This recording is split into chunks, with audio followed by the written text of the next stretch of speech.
मेरे ख्याल से तो बिल्कुल गलत है।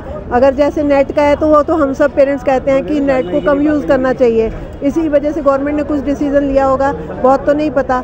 लेकिन अगर उसके लिए डिसीज़न लिया भी है तो उसको हम आराम से भी कर सकते थे। भाई नेट का मिसयूज़ भी बहुत हो रहा है, लेकिन उसको वो प्रोटेस्ट इतना गलत चला गया। उसके बाद तो वो नेट का शुरू भी हो गया, परमिशन मिल गई, लेकिन उसके बाद सारा पॉलिटिक्स और ये वो जो पूरा गवर्नमेंट एरिया जला रहे हैं वो बहुत गलत है। अच्छा, तो वो जलाना जैसे वो ज़्यादा कर रहे हैं हंगामा, वो गलत है? वो बहुत गलत है, बिल्कुल गलत है कि करके। अच्छा, और यही चीज़ अगर इंडिया में जैसे इंटरनेट बैन हो तो आपके हिसाब से यहाँ की जनरेशन क्या करेगी? बिल्कुल गदर मच जाएगा, शायद उनसे भी ज़्यादा मच जाएगा, क्योंकि आजकल के बच्चे तो खाना भी नहीं खाते बिना फ़ोन के और सोशल मीडिया के। हर एक चीज़, पिक्चर यहाँ बाज़ार में भी आए हैं तो पहले खा रहे हैं, तो पहले उसकी कर रहे हैं, ब्लॉग बना रही है मेरी बेटी साथ के साथ ही करके, तो लगता है कि गलत हो जाएगा यहाँ पे भी करके। हाँ जी, मतलब सेम चीज़ वहाँ जो रही यहाँ पे भी हो जाएगी? बिल्कुल, उससे कई गुना ज़्यादा हो जाएगी, ऐसा लगता है करके। क्योंकि आजकल ज़्यादातर देखा लोग तो कमा ही इसी से रहे हैं, नौकरी छोड़ के यही मीडिया में या ये सोशल मीडिया में जाके अपने ब्लॉग बना के या अपने ये करके रील्स में डाल के यही काम रहेगा आजकल। इसमें दो चीज़ इन्वॉल्व है, एक तो किसी और का प्रोटेस्ट से मोबोक्रेसी में चला गया।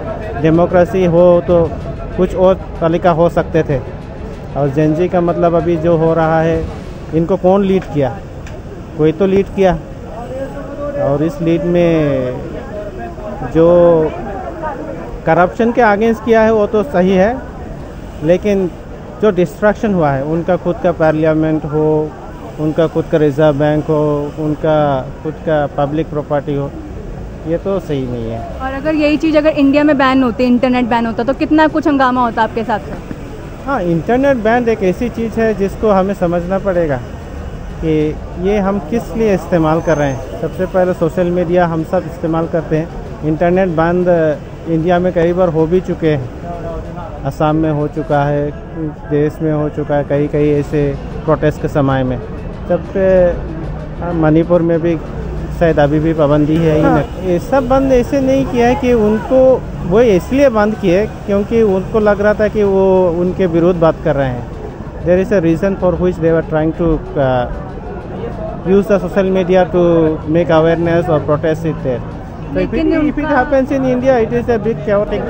See, that's why you have to understand two things. One is democracy, another one is led by what do we call as the aristocratic type of rule, when somebody is trying to impose on you.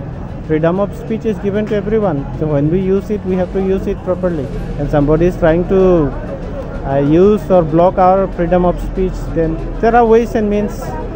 One of the means is people went as in protest. It was a nice protest. I would always suggest and say that they should, we should, I also should, when something comes like this.